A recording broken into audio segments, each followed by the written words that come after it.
Salam, bugünkü dərsimiz 8-ci sinifdən elm, texnologiya, həyat. Bax, bu təsvirdə gördüyünüz kimi müxtəlifliyi monitorinqi üçün istifadə olunan dronun təsviri verilibdir. Bildiyiniz kimi, müasir texnologiya canlıları öyrənmək və onları sistemləşdirmək işində də insanlara yaxından köməkçidir. Bu pilotsuz uçuş aparatları dronların köməyi ilə pH texnologiyalarından istifadə etməklə nadir və unikal orqanizmlərin yaşadığı uzaq bölgələri izləmək mümkündür. Onların təsnifatı prosesini sürətləndirməyə və təkmilləşdirməyə imkan verir. Məsələn, Sürüxidədəki İsveçrə Federal Texnologiya İnstitutunun əməkdaşları tərəfindən biomüxtəlifliyin monitorinqi üçün hazırlanan dron DNT nümunələrini toplamaqdan ötürü yarım avtomatik rejimdə ağac budaqlarına enmək, onların səthindən məlumatlar və nümunələr götürmək qabiliyyətinə malikdir və bu belə sınaqların köməkliyi ilə istər bitki, ağac olsun, istərsə də heyvanlar aləminə aid olan 21 takson haqqında məlumat öyrənməyə, aşkarlamağa köməklik göstərmişdir. Smithson İnstitutunun əməkdaşları isə dronlardan yeni bitki növlərinin kəşfində istifadə edirlər. Belə ki, insanların əli çatmayan, yaxud gedə bilmədiyi yerlərdə 2021-ci ildə tədqiqatçılar Havay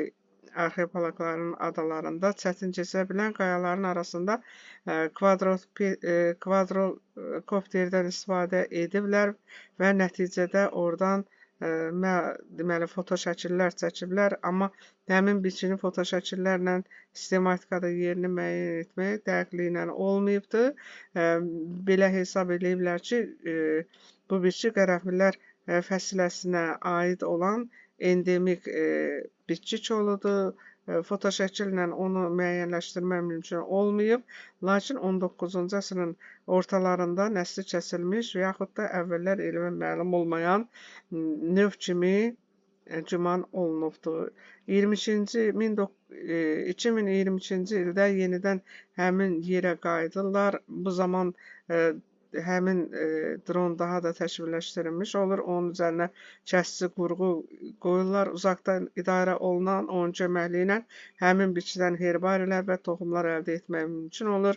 Laboratoriyada həmin toxumları yetişdirməklə belə qənaətə gəliblər ki, bu yeni bir qərənfillər fəsiləsinə aid olan yeni bir növ hesab olunur. Sxideya cinsinə aid elmə məlum olmayan bir növdür.